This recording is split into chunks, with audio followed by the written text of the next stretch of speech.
Et je disais que Bill Johnson racontait qu'il avait donné un témoignage à propos d'une femme qui avait été guérie.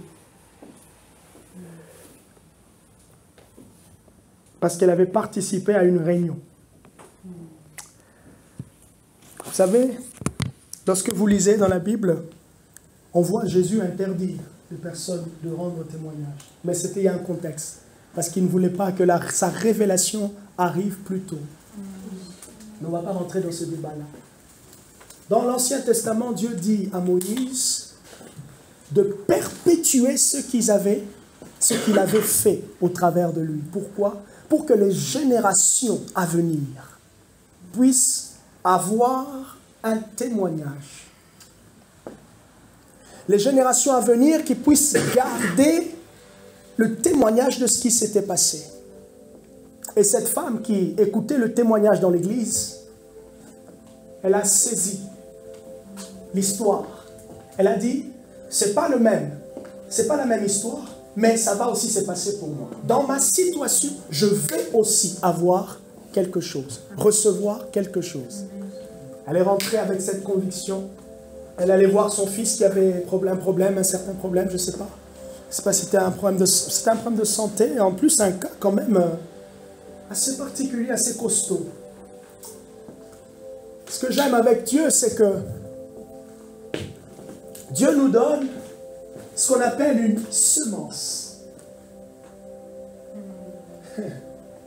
Dieu nous donne toujours une semence. Mais maintenant, il faut que la semence puisse grandir. Et la semence a besoin d'un contexte, la semence a besoin d'un environnement.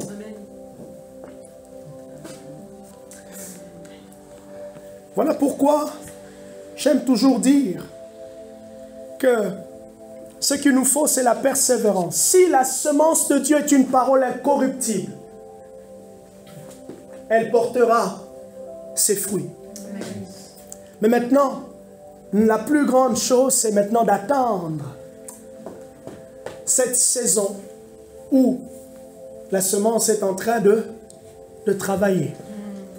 Tout ce temps pour s'éclore. En quelques minutes, est-ce que tu peux nous donner ton témoignage? Avec son témoignage, j'aimerais libérer une attente, activer, pousser encore un peu plus, provoquer et faire des déclarations surnaturelles que Dieu m'a déjà confirmées pour certaines personnes. Et je vais le dire pour ta fille, devant tout le monde.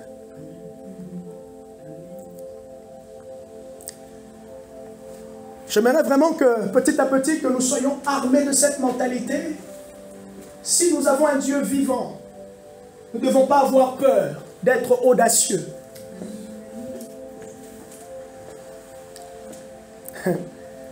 Si tu sais en qui tu as cru,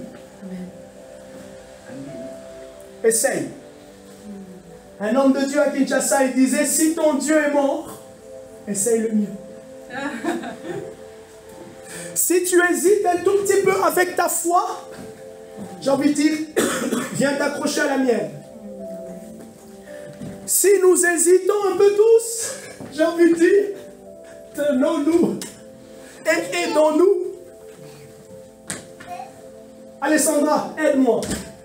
Et moi, je vais aider Rodrigo. Et Rodrigo va aider le prophète David. Il va aider et on va s'aider dans l'attente d'un résultat. Amen. Oh, Jésus. Pourquoi? Parce qu'il a dit lui-même qu'il est vivant. Amen. Et il veut se plaire d'attester tout ce qu'il est, tout ce qu'il dit au milieu de son Église. Ce que Dieu aime lorsqu'il voit comment ses enfants qu'il a sauvés réalisent combien il est fort, amour, agréable, tout ce que vous voulez, toutes ces qualités. Pour nous qui sommes en couple, mariés, et même nous qui avons été, nous tous, nous sommes des enfants, nous avons des parents. décédé ou présent, quand papa nous donnait des encouragements, on sentait quelque chose. Ça venait du cœur. Et ce que Dieu aime, c'est que lorsque son fils, ses enfants réalisent sa paternité. Et comment est-ce qu'il le fait? Comment est-ce qu'il le fera? Par les œuvres, par son authenticité, sa présence authentique. Quelques minutes, est-ce que tu peux témoigner? Oui. Ce qui s'était passé, t'es arrivé quand à l'église? Mars? Ouais, mars. Mars. Au mois de mars. Tu peux même venir ici.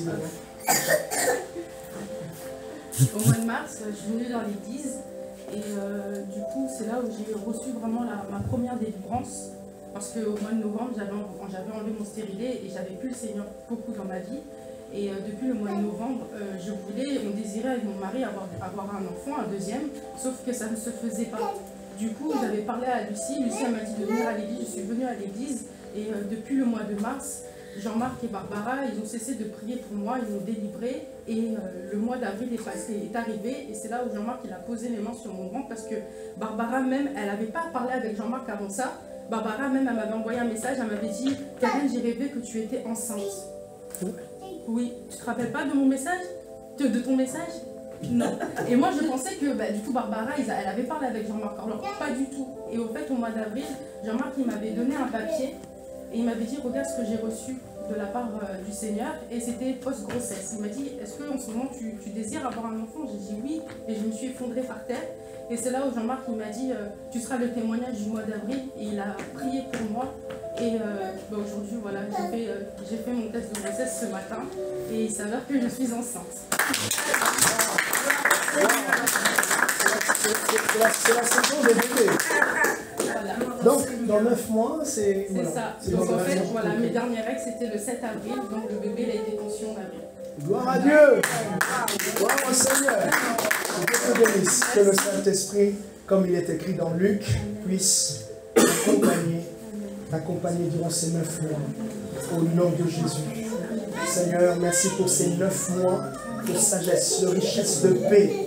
Au nom de Jésus, toutes complications sont anéanties. Nous bénissons la vie de l'enfant. Nous bénissons, Seigneur, sa vie. Nous l'aimons avant même l'avoir déjà vu. Et nous prophétisons des bonnes choses sur sa santé avant même l'avoir déjà vu. Oh Seigneur, merci parce que tu ajoutes des membres à l'église. Amen. Bon, on est combien? On est plus 1. On est plus 1. Chérie, ça va? C'était quand t'es... J'ai rien dit.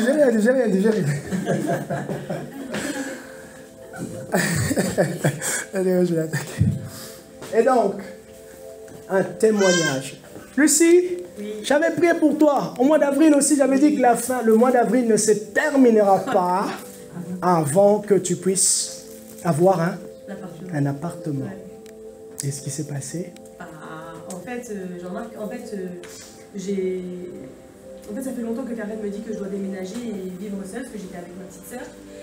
Et en fait, je ne savais pas comment partir, comment j'allais trouver, comment j'allais faire, même par rapport aux ressources et tout. Dieu connaît ma situation et il sait que voilà, j'avais des exigences et voilà. Et Jean-Marc a vraiment prié par rapport à ça parce que en fait, j'avais reçu de la part de Jean-Marc que Dieu m'attendait à un niveau de consécration plus élevé.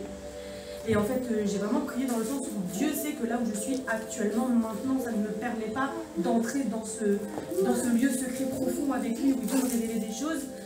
Et en fait, on a vraiment prié. Jean-Marc a déclaré que le mois d'avril ne passerait pas. Et en fait, j'ai ma collègue de galerie qui déménage, qui cherchait une maison et je prends son appartement, je prends la suite. Amen. Gloire au Seigneur. Mon appartement là, avant, le 28 avril, j'ai eu la réponse. Quoi. Gloire au Seigneur. Amen.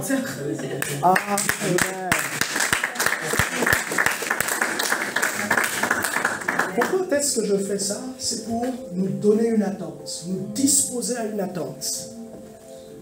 Nous disposer à une attente. J'ai prié pour ta fille et je ressentais la conviction que tu l'inviteras, enfin de l'inviter pour notre culte de Pâques. Pâques, oh là là, de Pentecôte. Ok? D'accord. invite-la. Okay. Et elle sera là. Amen. Amen. Amen. Oh là là, le défi. Elle sera là. Amen. Amen. Bon, ben du coup, si elle ne vient pas, bon, vous allez réaliser ce que vous pouvez réaliser. Mais elle sera là. Amen. Amen. Cette option, je ne la vois pas. Amen. Tant que Dieu ne m'a pas montré quelque chose. Elle sera là. Et plus que ça, revirement de situation. Revirement de situation. La semence qu'elle a reçue, elle pense être en colère contre l'Église. Mais Dieu l'aime.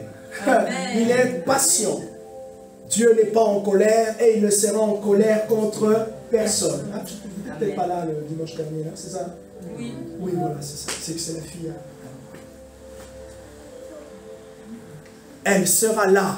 Elle sera notre invitée. Seigneur, nous la bénissons, nous l'aimons et nous libérons cette parole dans son atmosphère, dans sa pensée. Lorsqu'elle recevra le message de sa mère, Saint-Esprit, merci pour la manière dont tu disposes les circonstances afin qu'elle soit présente le jour de la Pentecôte. Et je te remercie pour ce qui va se passer pour elle.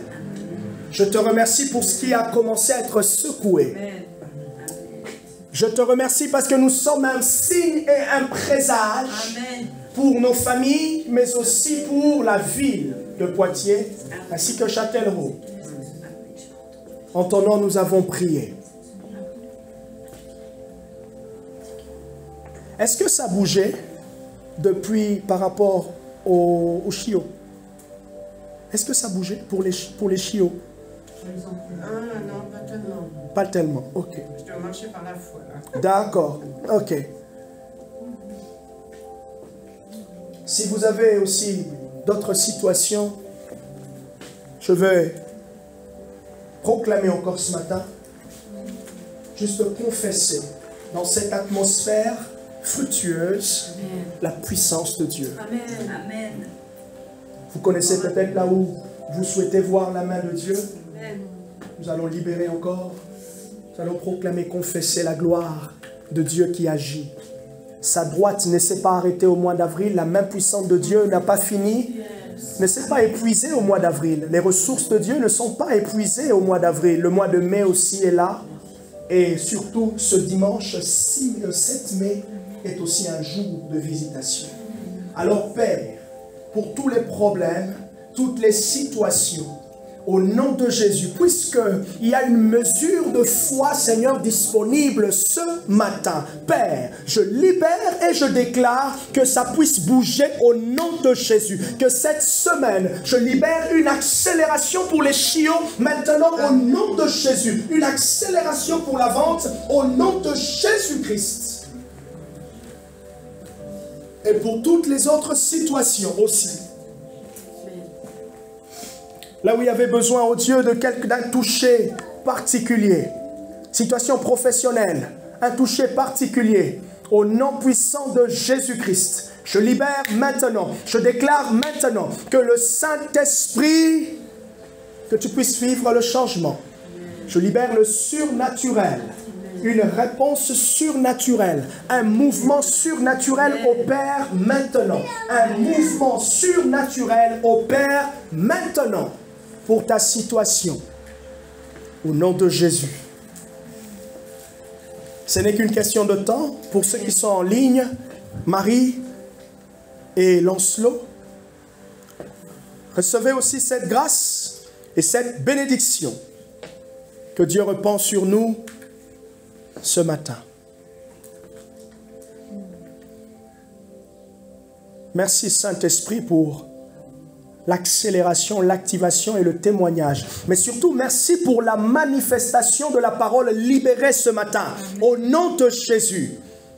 Merci pour ta sagesse qui va accompagner cette manifestation. Vendredi, quand je priais, le Saint-Esprit me mettait à cœur où je ressentez en demandant à Dieu qu'il puisse étonner quelqu'un.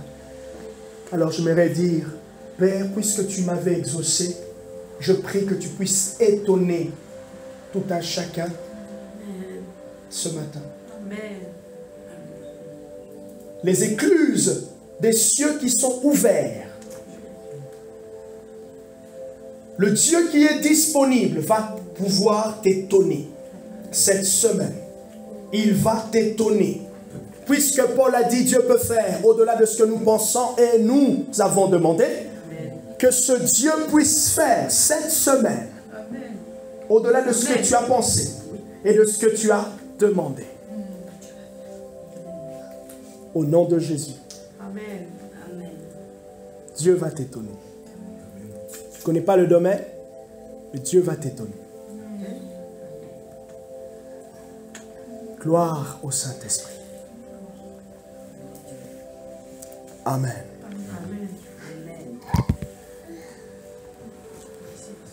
Prenez avec moi la Bible. Dans le psaume 24. Je l'ai lu hier soir. Dans le psaume 24, les 10 versets qui constituent ce passage. Et nous disons encore merci à Dieu pour la visite du prophète David. Il peut encore se tenir debout. On acclame le Seigneur. Merci pour le fait d'être là. Merci en tout cas pour ta présence. Il est un ami à Tatiana et qui devient aussi l'ami de l'Église, mais aussi mon ami. Oh, amen. Nous sommes contents que tu sois là. C'est à moi à dire? Non, c'est bon. Moi, je me suis dit, bon, aujourd'hui, je ne veux pas t'embêter. Psaume 24, verset 1. À l'Éternel, la terre et ce qui la remplit, le monde et ce qui l'habite, car c'est lui qui l'a fondé sur les mers et a affermi sur les fleuves. Qui montera à la montagne de l'Éternel? Qui se lèvera jusqu'à son lieu saint? Celui qui a les mains innocentes et le cœur pur. Celui qui ne livre pas son âme aux choses vaines et qui ne jure pas pour tromper. Voilà cette personne, c'est cette personne qui montera à la montagne de l'Éternel. En gros, c'est cette personne qui s'approchera de Dieu.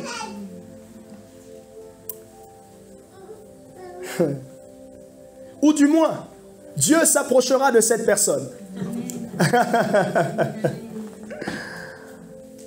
Parce que Paul dit dans Romains chapitre 3 verset 23 que tous ont péché et ils sont privés de la gloire de Dieu. Il y a une barrière. Éphésiens chapitre 2 à partir du verset 11, il dit « Autrefois nous étions tous sans Dieu. Nous étions tous avec beaucoup de péchés. Nous étions tous, en fait, nous avions toutes ces choses qui empêchaient ou qui nous empêchaient de pouvoir bénéficier de la gloire de Dieu. Alors ça veut dire quoi la gloire de Dieu? Bénéficier de sa présence, de son témoignage. En d'autres termes, réaliser l'existence de Dieu. Ah! Ces choses nous empêchaient.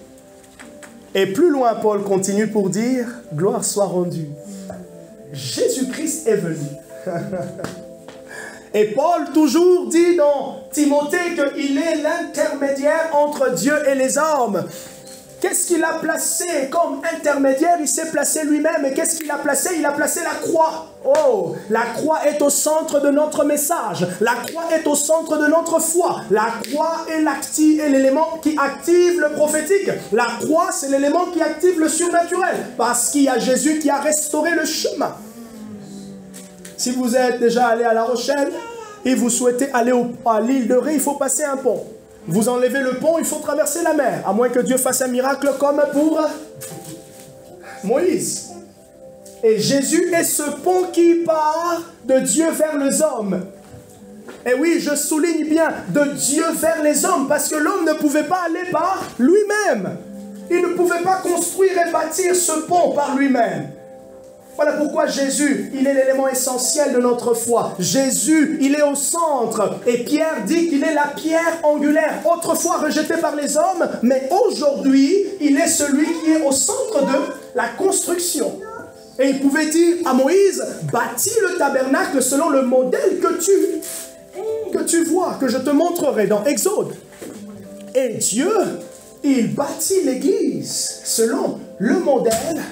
Et Paul dit qu'il est le sage architecte. L'église est bâtie sur qui? L'église est bâtie sur la révélation de Jésus. C'est pour cela le Saint-Esprit, et d'ailleurs Jésus lui-même pouvait dire que l'Esprit, lorsqu'il viendra, il vous enseignera toutes choses. Mais il vous enseignera qui? Je suis le sujet du cours. Jésus. Jésus chapitre 1.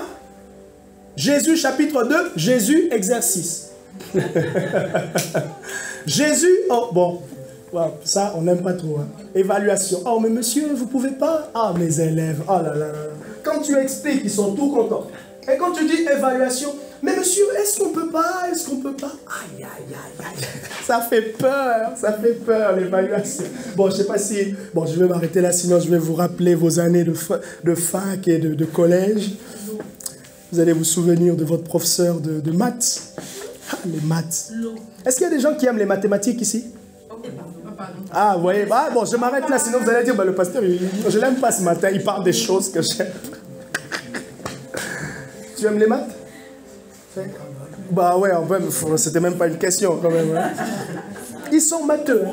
Bon, ça, je les ai embêtés. Ils sont matheux. La femme docteur. Toi, tu aimes les maths? Oh, dis donc. Waouh. Est-ce que je peux prophétiser sur vos enfants? Bon, revenons sur le texte. Jésus. Ils seront peut-être docteurs en maths. Mais en tout cas, ils auront une facilité. Ah, parce que les maths, je vous assure, même dans mon cours qui concerne le bâtiment, à chaque fois qu'il y a, vous prenez, on va calculer la surface d'un rectangle. Ok, vous faites longueur fois, bon là je vous donne un petit cours, hein, un petit rafraîchissement. Longueur fois, longueur fois largeur, c'est la surface. Ok, le périmètre. Oh. Longueur plus largeur, entre parenthèses fois 2. Ok? Ah, ben, bon, je ôte la casquette de professeur, là, je reviens. Et ils n'aiment pas. Oh, monsieur, c'est dur. Oh, monsieur, c'est dur. Attendez. Oh là là. Et dès qu'ils commencent à voir plus. Ok, vous additionnez et après, vous faites moins. Et là, vous commencez déjà à voir les visages qui commencent à... Et pourtant, ce n'est que des additions. Mais en tout cas, moi, pour ma part, quand j'étais à la fac, il y a un truc que je n'ai pas aimé. Je ne sais pas si vous connaissez. Mais c'est tout ce qui est intégral. Et c'était des intégrales doubles, triples. Je vous assure. J'ai eu ça en deuxième année de licence. J'ai pas réussi. Ça m'a suivi en troisième année, parce que je devais reprendre le cours. J'ai pas réussi. J'ai validé ma troisième année et j'ai fait une année où je ne faisais que ça. Ah oui, ça c'est mon parcours. Oui. Et c'est cette année-là que j'ai pris mon courage à deux mains. J'allais voir le professeur pour pouvoir m'expliquer tout. Ah, je me rappelle au début quand j'ai commencé à aller le voir régulièrement, je reviens. Moi, je pensais que j'avais compris. Il regarde. Oh, même pas 2 minutes, là, 1 minute. Faux, non. Recommencez, monsieur, revenez. Je vais poser la question, monsieur, du coup, vous n'avez pas compris. Et moi, je pensais que j'avais compris. Et au fur et à mesure, j'ai réalisé au fait que je retenais, je ne comprenais pas la méthode, je retenais la forme, en fait. La manière d'arriver au résultat. Et quand j'ai commencé à comprendre la méthode, là, j'ai commencé à voir le changement. N'importe quel exercice, je pouvais savoir comment procéder. Et de fois, vous allez voir, et là maintenant j'entre, je dis, oh, c'est quoi le lien avec le spirituel? Maintenant avec le spirituel, c'est que le Saint-Esprit est notre enseignant. Et il va nous enseigner des choses. Certaines choses peuvent être cycliques, qui reviennent, ça revient. Pourquoi? Parce qu'il veut implémenter, emmener une certaine vie. Ah, je disais hier à la réunion de prière, j'aime l'école du Saint-Esprit parce que dans l'école du Saint-Esprit, il y a la répétition. Dans l'école du Saint-Esprit, il y a aussi des nouveautés. Dans l'école du Saint-Esprit, il y a aussi des révisions. dans l'école du Saint-Esprit, il y a aussi des choses que tu ne sauras pas, mais qu'il va te l'apprendre. Des nouvelles leçons.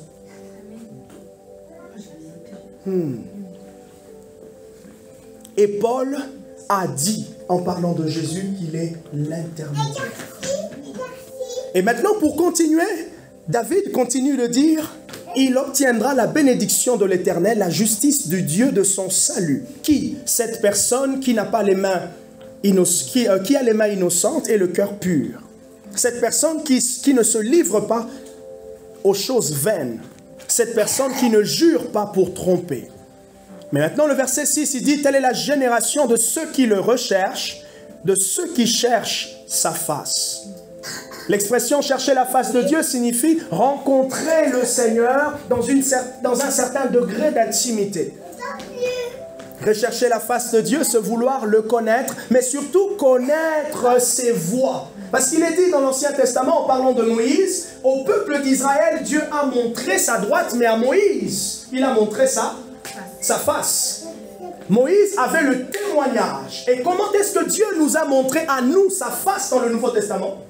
Au travers de Jésus. Il est le seul qui pouvait dire, celui qui m'a vu, a vu le Père. Celui qui a reçu mon témoignage, a reçu le témoignage du Père. Pourquoi? Parce que dans Hébreux chapitre 1, à partir du verset 3, il est dit quoi? Que Jésus, il est l'image du Dieu invisible, le reflet de sa gloire.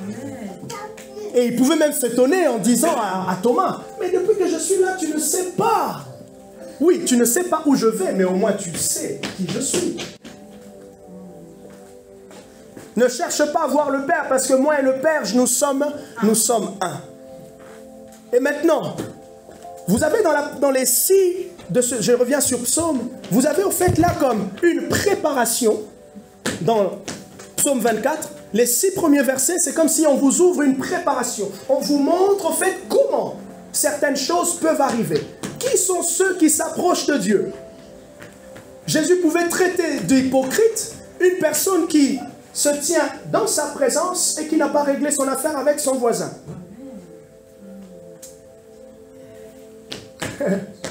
Pourquoi? Parce que Dieu ne ferme pas les yeux. Et d'ailleurs, pour avoir tout cet accès à Dieu, il y a des choses qu'il faut traiter. Maintenant, nous qui sommes en Christ, Dieu restaure notre témoignage.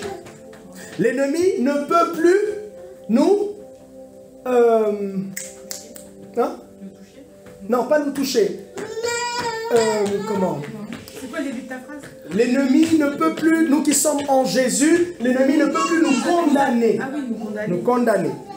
Pourquoi? Parce qu'il y a le sang de Christ qui parle. Et il est dit que ce sang parle plus que le sang d'Abel. Et puisque son sang parle plus que le sang d'Abel, il y a un mouvement angélique en fond ça. Puisque son sang parle plus que le sang d'Abel, son sang, le sang de Jésus, est un témoignage spirituel. Et Jean peut dire dans le chapitre 2, le verset 1, que si nous avons péché, nous avons qui? Nous avons un avocat auprès du Père. Nous avons un défenseur. Et vous remarquez que le même rôle que Jésus joue étant défenseur devant le Père, c'est le même rôle que le Saint-Esprit joue aussi dans le témoignage envers nous et en nous. Il défend, il nous parle. Et il nous parle de qui? Il nous parle de Jésus. Et maintenant, pour couronner le tout, lorsque nous nous sommes préparés, il dit, portes, élevez vos linteaux, élevez-vous, portail éternel, que le roi de gloire fasse son entrée. Qui est ce roi de gloire? L'Éternel, le fort et le héros. L'Éternel, le héros de la guerre. Portes, élevez vos linteaux. Élevez-vous, portail éternel, que le roi de gloire fasse son entrée. Qui donc est ce roi de gloire? L'Éternel des armées. C'est lui, le roi de gloire. C'est très important et c'est très beau dans ce passage de voir qu'il y a une réponse qui est donnée.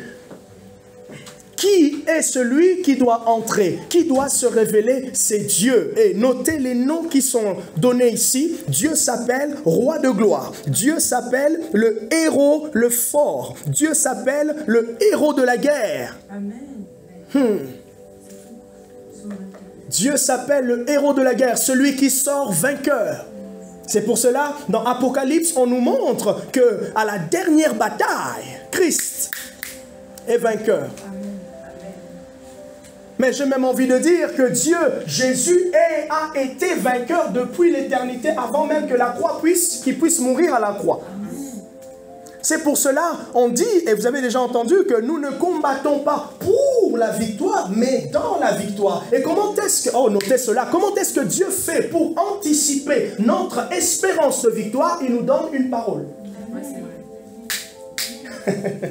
Dieu, pour anticiper notre espérance de bataille, il nous donne une parole. Juge chapitre 6, le chapitre 7 et le chapitre 8, nous parlons de Gédéon. Nous avons là une image de la guerre. Gédéon, une image de Christ qui a une stratégie pour pouvoir vaincre les Madianites, qui est une image de l'ennemi, le diable. Qu'est-ce qu'il reçoit en premier? Il reçoit d'abord une parole. C'est la parole qui est génératrice de la stratégie pour pouvoir vaincre l'ennemi. C'est ainsi que Paul pouvait dire dans Éphésiens chapitre 6, à partir du verset 10, « Revêtez-vous de toutes les armes de Dieu. » Lorsqu'on réalise les armes que l'on a, on pourra savoir la stratégie à appliquer. Lorsqu'on réalise les armes que l'on a, on pourra avoir et savoir la stratégie qu'on a à appliquer. Et inversement, l'ennemi, ce qu'il fait pour nous rendre faibles, il nous emmène à ne pas réaliser ce que l'on a. Parce que si tu ne sais pas ce que tu as, qu'est-ce que tu vas faire? Tu seras occupé à pouvoir découvrir d'abord ce que tu as. Et c'est de la même manière aussi que ça marche dans le niveau de la foi. Tant que tu ne sais pas ce qui est disponible pour toi, tu vas prier, mais pour rechercher.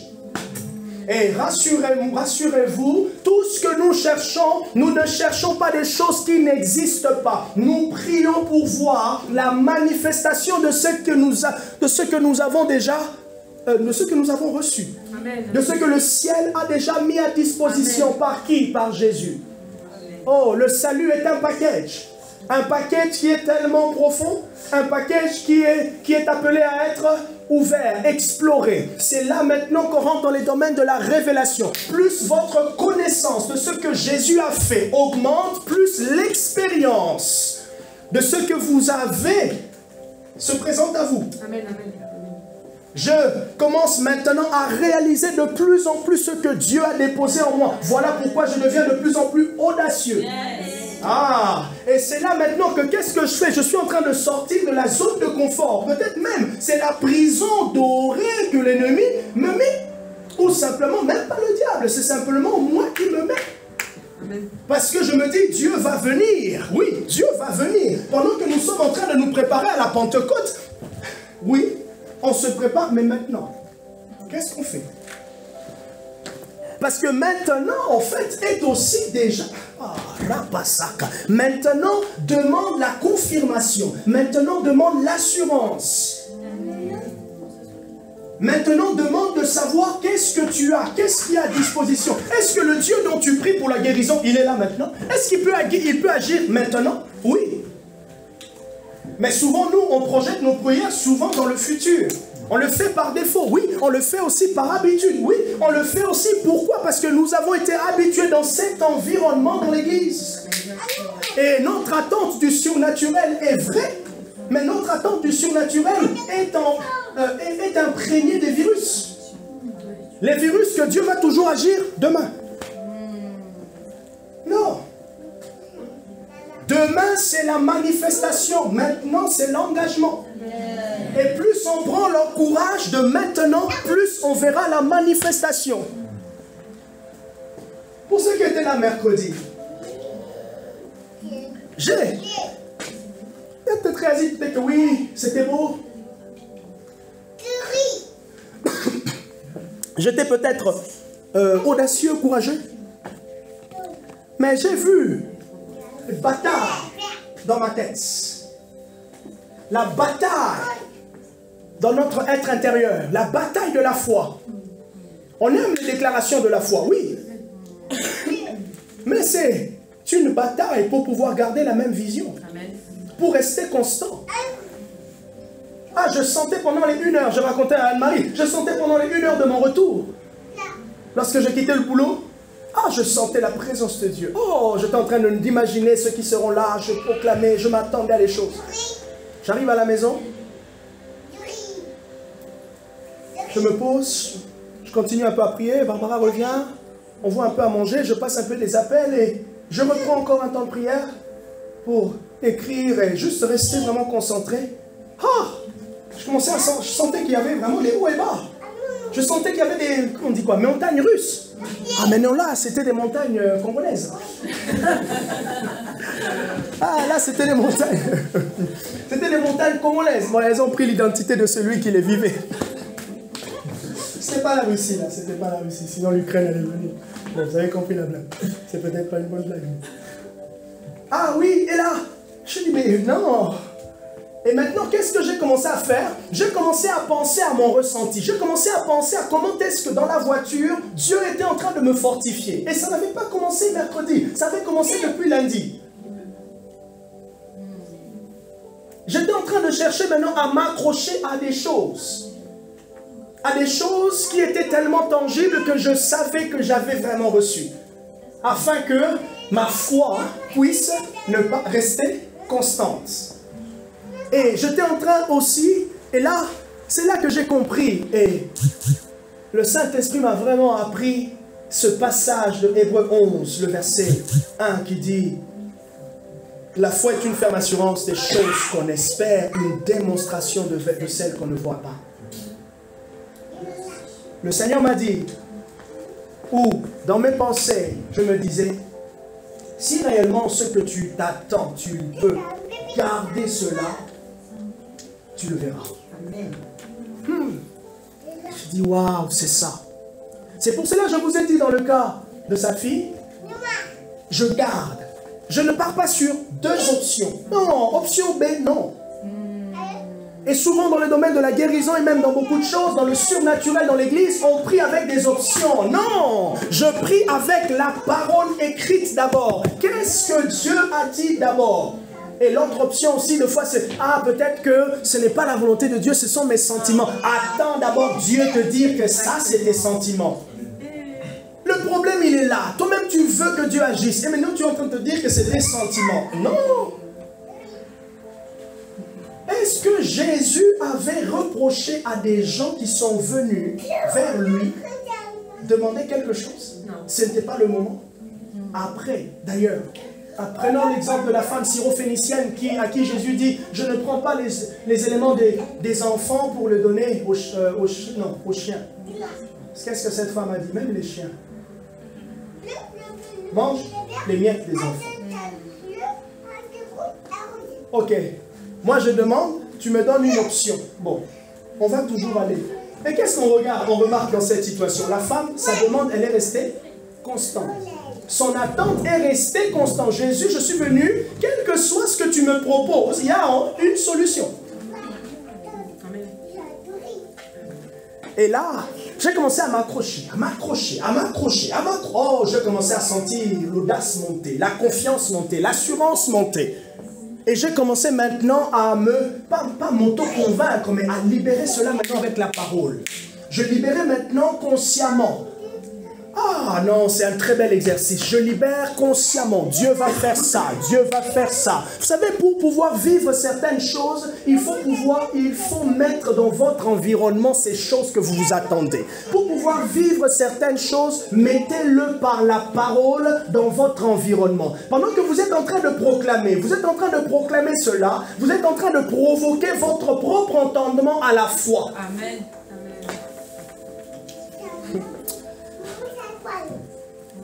Porte et levez vos linteaux. Pour que Dieu puisse se manifester, nous devons laisser la place. J'ai expliqué la dernière fois ce que c'était faire de la place. J'ai dit que faire de la place au Saint-Esprit, c'est une invitation à ranger notre box. Rappelez-vous de l'exemple où vous êtes dans votre box. Dans ce box, vous voulez vous acheter des choses, vous remplissez. Vous avez 2 options, soit de continuer d'empiler, soit de pouvoir ranger afin de bien retrouver vos affaires. Et dans notre relation avec Dieu, si on veut plus de Dieu, la théologie de plus de Dieu est une théologie biblique où le concept « nous voulons plus de toi » est un concept biblique. C'est quelque chose que Dieu nous a ordonné et veut pour l'Église.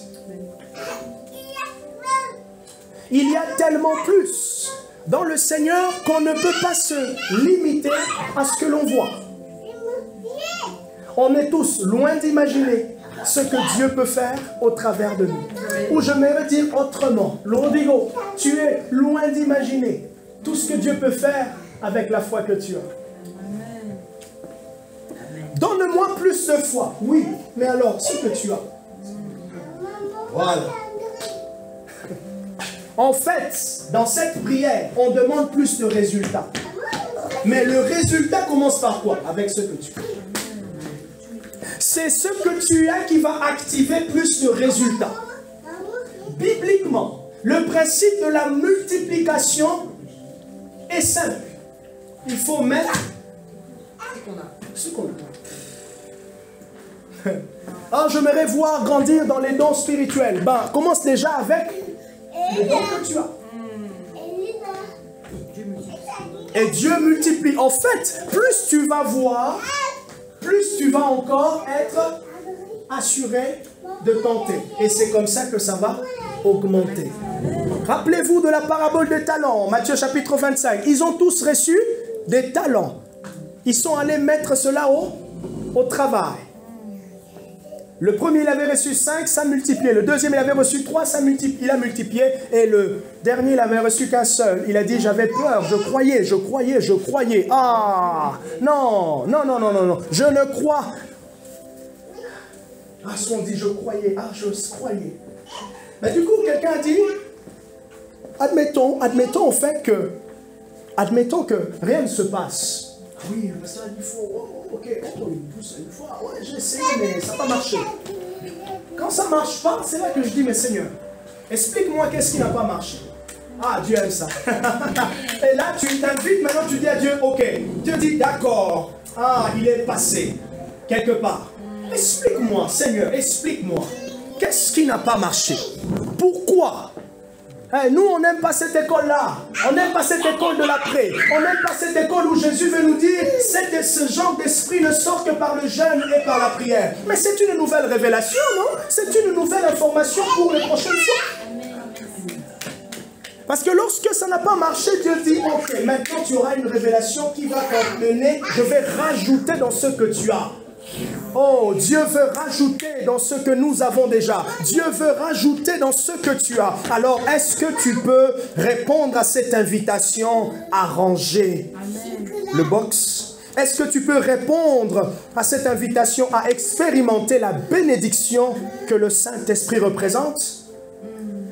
Est-ce que tu peux répondre à cette invitation à savoir, à s'ouvrir plutôt à Dieu comme jamais? J'aime ça. S'ouvrir à Dieu. Amen. Le texte dit, porte et levez vos linteaux. C'est un langage figuratif. Les linteaux des portes ici, normalement, ici dans ce bâtiment, dans la salle où on est, il n'y a pas de linteau. Ok? Par contre, pourquoi il n'y a pas de linteau? Parce que voilà, c'est pas un mur, mais c'est une cloison. Ok? La cloison ici, il me semble... Non, il n'y a pas de linteau. Ok? Le linteau ici se met ici. Petit cours. Ah, aujourd'hui je suis professeur. Le linteau se met à partir d'ici, du cadre de la porte. Il prend 20 cm, ok, en hauteur. À partir d'ici, il prend 20 cm. Et donc, c'est une ceinture de la porte. Ok? Maintenant, dans les ouvertures comme ça, dans les façades, si, ça c'est à l'intérieur, vous entendez la plaque, le BA13. Maintenant, si la façade ici c'est un mur, le linteau, pour pouvoir prévenir contre tout ce qui est séisme, le linteau en fait va ceinturer la fenêtre, ok? Va ceinturer la fenêtre de 20 cm ici, en montant, 20 cm en hauteur, 20 cm en débordant.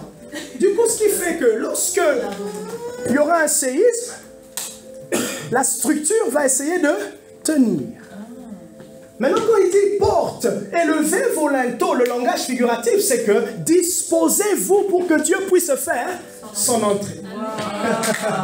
Donc, enlevez toutes les barrières des cœurs, enlevez toutes les barrières de pensée pour que Dieu puisse faire son entrée.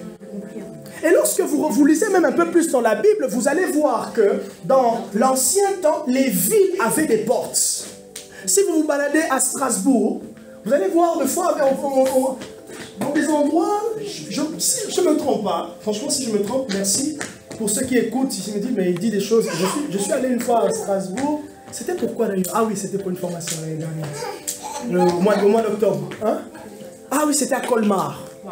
À Colmar, et après je suis passé un peu à Strasbourg. Et il y avait une ville ancienne, vraiment si vous connaissez, là où il y a le marché, des trucs comme ça de Strasbourg. Et où on voit les bâtiments anciens et tout.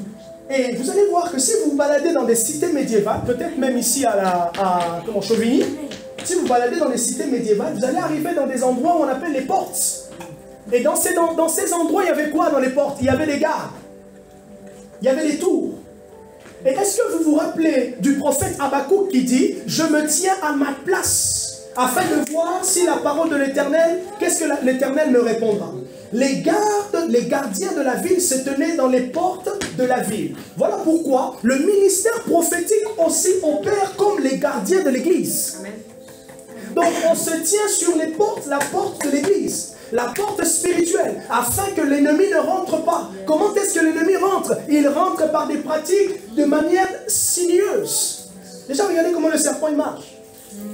L'ennemi rentre aussi comme ça, de manière rusée. Et le prophétique, l'onction prophétique est là pour pouvoir garder les portes de l'église. L'onction prophétique est là pour garder les portes des cœurs. Et c'est pour cela Dieu combat, plutôt Dieu, l'ennemi combat l'onction prophétique. Pourquoi? Parce qu'on garde, on préserve. Et quand il dit porte, élevez vos linteaux pour que le roi de gloire fasse son entrée, il est en train de nous emmener à pouvoir enlever les barrières. Or, je nous encourage à être vulnérables dans la présence de Dieu. Oh, souvent on aime que Dieu puisse me toucher, mais tu sais que son toucher peut t'amener à terre. Son toucher peut t'emmener à te rouler à terre. Son toucher peut t'emmener à pleurer. Ah, il faut pleurer. Et des fois, je sais, vous savez, on ne peut pas provoquer le pleur, mais quand vous priez, est-ce que ce que vous demandez à Dieu vous porte vraiment? Amen. Est-ce que ça vous tient tellement que... tu dis à Dieu, Seigneur, je le veux. Et regardez comment l'ennemi vient un peu nous emmener à diluer, à ne pas être nous-mêmes. Non. Enfin, imagine-moi, je dis l'ennemi, mais même nos pensées, on se dit, non, bon, je ne veux pas, Seigneur, je ne veux pas trop t'embêter. Hein? Tu sais, hein, moi, je n'ai pas envie de t'embêter, j'ai juste envie de venir prier. Je ne suis pas venu t'embêter. Je suis venu prier. Je vais être sérieux, Seigneur. Non, ça, même quand tu dis ça en douche. Non, quelqu'un a dit, si le sujet pour lequel tu pries ne te porte pas, ça ne va pas bouger la main de Dieu. Exactement. Quand on veut que Dieu puisse me toucher, quand on veut que Dieu puisse faire quelque chose, voilà ce qu'on réalise, voilà ce qu'on se nourrit. Premièrement, qu'il est capable de le faire maintenant. Amen. Deuxièmement, je ne me donne pas une autre option, parce que l'autre option, en fait, c'est déjà quelques heures avant. Si aujourd'hui je suis en train de prier, c'est que quelques heures avant, quelques jours avant, ça ne s'est pas passé. Amen. Importuné, Luc chapitre 18, cette femme ne donnait pas d'autre option à ce juge unique si ce n'était que sa réponse. Est-ce qu'on peut donner à Dieu une autre option si ce n'est que sa réponse? Et c'est là qu'on peut rester, et même quand je disais le mercredi dernier, c'est là même que durer longtemps dans la présence de Dieu change. Pourquoi est-ce que je reste longtemps? Parce que je veux qu'il le fasse maintenant. Et je lui donne tout le temps possible jusqu'à ce qu'il se lève et dit, Rodrigo, je vais te répondre. Parce que je n'ai pas envie de trop te faire attendre. Ça fait 2 heures que nous sommes ensemble. Et je vois que tu t'attends vraiment à ça. Genèse 32. Jacob a dit quoi? Je ne te laisserai pas jusqu'à ce que tu m'aies béni. Je ne te laisserai pas. Il n'y a pas d'autre option. Seigneur, elle sera là. Il n'y a pas d'autre option. Le mois d'avril ne passera pas. D'ailleurs, j'ai pensé à ça, je crois. Attends, quand la fin, je dis, ah, mais elle m'a rien dit. Et du coup, je commence à me dire, ah, mais bon, il ne fallait pas que je puisse oser. Vous voyez, il ne fallait pas que je puisse oser. Mais non, quand elle dit ça, la prochaine fois, il y aura un plus. Mais Dieu m'a provoqué avec plus d'audace. Et je ne vais plus hésiter. Parce que je poursuis quoi? Notez ceci maintenant. Pourquoi il faut faire de la place au Saint-Esprit? 2 raisons importantes. Pourquoi il faut faire de la place au Saint-Esprit? Nous t'accueillons. 2 raisons importantes. Première, c'est la seule manière d'expérimenter la plénitude de ce que Dieu a pour nous. C'est la seule manière d'expérimenter la plénitude. Le concept de plénitude dit qu'il faut un vide. Pour que Dieu puisse entrer, il faut qu'il y ait une disposition. Il faut qu'il y ait des portes ouvertes. Il faut qu'on enlève les linteaux, qu'on enlève les barrières. Amen. Qu'est-ce qu'il est dit dans Matthieu chapitre 3? Et qu'est-ce qu'il est dit? Il est dit dans Luc chapitre 3. En parlant du ministère de Jean-Baptiste, il est dit, lorsque Jean-Baptiste prêchait, il disait quoi? Il disait, aplanissez, je suis la voix de celui qui prie dans le désert, aplanissez le chemin. Et qu'est-ce qu'il invitait les gens à faire? À se repentir pour la venue du Messie. Et regardez ce qui s'est passé. Je vais chuter, bien chuter pour ne pas me faire mal.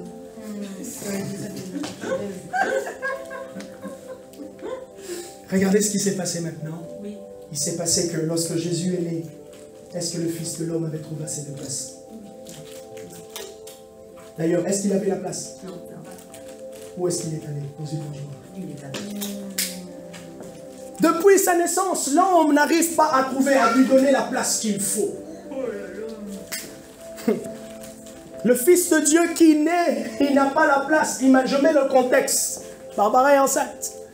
On n'a pas la place pour moi, pour nous, à la clinique de Poitiers.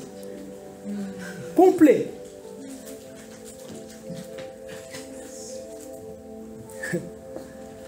Le péché fait en sorte que ça emmène l'encombrement. Les divertissements autour, la vie fait en sorte que ça crée beaucoup de place. Et encore, ce que j'ai remarqué, des fois, les gens veulent connaître Dieu sans, comme ils veulent, avec leur propre... C'est pour ça que j'ai dit tout à l'heure, Dieu veut me toucher, mais je veux qu'il me touche comme je veux. Non. Non, Seigneur, nous voulons que tu te révèles ici, dans l'église. Mais comment il le fera? Il le fera comme il veut. Mais nous nous rendons disponibles. Et qu'est-ce que nous enlevons? Nous enlevons toute notre religiosité. Nous enlevons le fait d'être pressé dans sa présence. Oui, nous voulons que... Dieu sait que nous avons 1h30 mercredi, Dieu sait que nous avons 2 heures. Dieu sait qu'il y a 45 minutes, nous avons prévu 45 minutes de louange, 1 heure de louange. Nous disposons pour que dans ce temps-là, que tout se passe. Mais vous allez voir aussi, c'est que des fois, ce que le Seigneur fait dans ce moment-là, c'est comme un cheminement de préparation. Porte et levez vos linteaux. J'ai dit la première raison, c'est la seule manière d'expérimenter la plénitude. Il n'y aura pas plénitude s'il n'y a pas un vide. Jean chapitre 2. Lorsque Jésus a transformé l'eau en vin, qu'est-ce qui s'est passé? Les jarres, ils étaient à moitié remplis. Psaume 23, qu'est-ce qui est dit? Tu indouilles ma tête et ma coupe. Pour qu'il y ait débordement, il faut que ma coupe soit vide. Pour qu'il la remplisse. Mais le vide, c'est la disposition. Le vide, c'est ce que Jésus dit dans Matthieu. Ceux qui ont faim et soif de la justice. Ceux qui réalisent qu'il y a plus que ce qu'ils vivent aujourd'hui. Mais ils réalisent que Dieu a plus à donner que ce qu'ils ont déjà reçu. Au fait, ce que nous avons déjà reçu crée la plateforme de désirer plus. Parce qu'il a plus. Amen. Voilà pourquoi il pouvait dire, j'enverrai la pluie de l'arrière, de quoi? J'enverrai la pluie de l'arrière-saison. Mais c'est qu'il y avait déjà eu une pluie avant.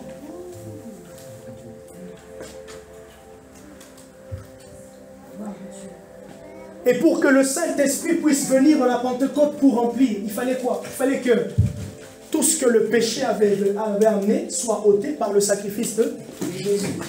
Jésus est venu disposer les cœurs pour que la plénitude soit là. Jésus est venu disposer l'atmosphère pour que la plénitude soit là.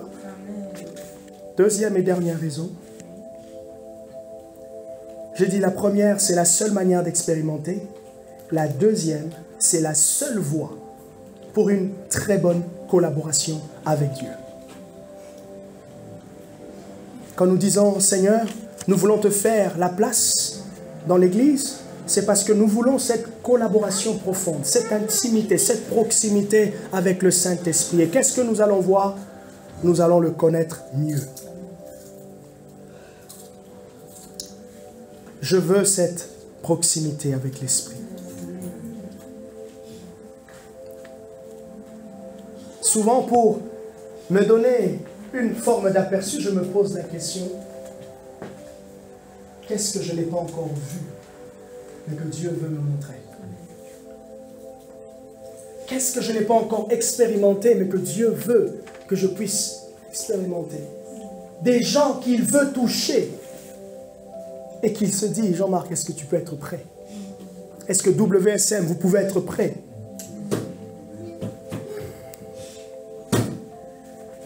Je termine pour nous dire ces choses. Est-ce que nous acceptons d'enlever ou de retirer des choses pour vivre plus de l'esprit? Qu'est-ce que je dois retirer? Peut-être ce sont des séries, à un moment donné. Qu'est-ce que je dois couper? Qu'est-ce que je dois ralentir? Peut-être c'est une réorganisation. Deuxième chose, est-ce que le désir de devenir intendant des grâces divines me consume? Est-ce que j'aimerais être intendant? Donc ça veut dire gestionnaire des grâces divines. Si cela pèse, je lui donnerai un peu plus de place. Je désirerai un peu plus. Est-ce que tu veux devenir intendant des grâces divines, Alessandra? Marie, Lancelot, que dois-je retirer pour vivre plus de l'esprit? Est-ce qu'on peut prier et dire, Seigneur, merci pour la leçon. Merci de me rappeler mes soucis. Merci de m'aider.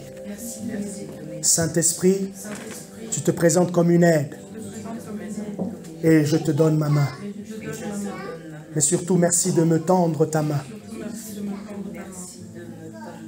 Je vais te donner encore plus de place. Parce que la maison que je suis, le temple de Dieu que je suis, a été bâti pour toi. Manifeste ta gloire. Comme il est dit dans Psaume 24, j'enlève les linteaux. J'élève les linteaux pour que le roi de gloire fasse son entrée. Comme à Bethphagée, Seigneur Jésus, je vais mettre les pagnes sur lesquels tu vas marcher. En ton nom, j'ai prié. Amen. Amen. Que Dieu nous bénisse. On peut acclamer le Seigneur.